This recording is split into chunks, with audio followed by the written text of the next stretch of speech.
ወላይታ ዲቻ ምናልባት ሎጎአቸውን ቀይረው ቢሆን ኖሮ ዋንጫውን የሚያነሱት ይመስላችኋል? ረዳችሁ ወላይታ ዲቻውን ያላቸው ሎጎ ዲዛይን ይሄኛው እዚህ ጋር ያሉትን አንዳንድ ድክመቶችን የሚወስድና ከዛ ጥሩ ጎናቸውም ደግሞ በዛው ልክ እናወጣለን ማለት ነው። አንደኛ ብዙ አይነት ከለር ኮምቢኔሽን አለ። እዚህ ጋር አረንጓዴ፣ ከዛ ቀይ፣ ኒዮን ከለር።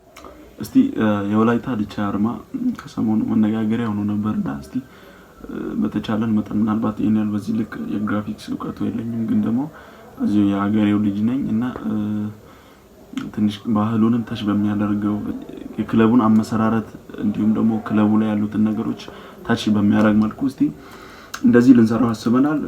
ይሄንን አርማ እስቲ አይተን ከዛ ምን እንዳካተተ እንመለከታለን።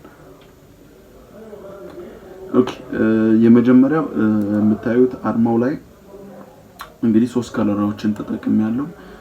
ቀይ፣ ቢጫና ጥቁር። ያም ደግሞ የወላይታ ልብስ ላይ ወይ ደግሞ ድንጉዛ ላይ ያሉት 3ቱ ከለሮች ናቸው። እነሱን በመርጅ በማድረግ ነው የተጠቀምኩት እና መሃል ላይ ደግሞ ያቺ ድንጉዟን ለማምጣት ተሞክሯል። ከላይ በኩል ንብ አለ። ያ ደግሞ የወላይታ ዲቻ መገለጫ ሆኖ ነው የሚታሰበው። የጦና ንቦች ተብሎ የሚታሰበው ልክ ከነቡ ከላይ በኩል ላይ አርማዋ ውስጥ በላይ በኩል የተቀመጠው ክራውን አለ። ያ ክራውን የጦና ክራውን እንደማመልከት ነው የመጣው። ከታች የእግር ኳስ ክለብ እንደሆነ ነው የሚያሳየው። እነዚህን ከለሮች የተጠቀምኩበት አንደኛ ቢጫን በደንብ እንዲጎላ አድርጌ የተጠቀምኩበት የራሱ ምክንያት አለው። የከለር እንትን ተስፋ እንዳለው ክለቡ ምን ያህል እንትን እንዳለ ነው። እስቲ ይሄንን ለዚህ ልጅ አድርሱልኝ። ፕላስ ሙሶናቲ ቃሲ በደንብ እስቲ ሼር አድርጋችሁ አድርሱ።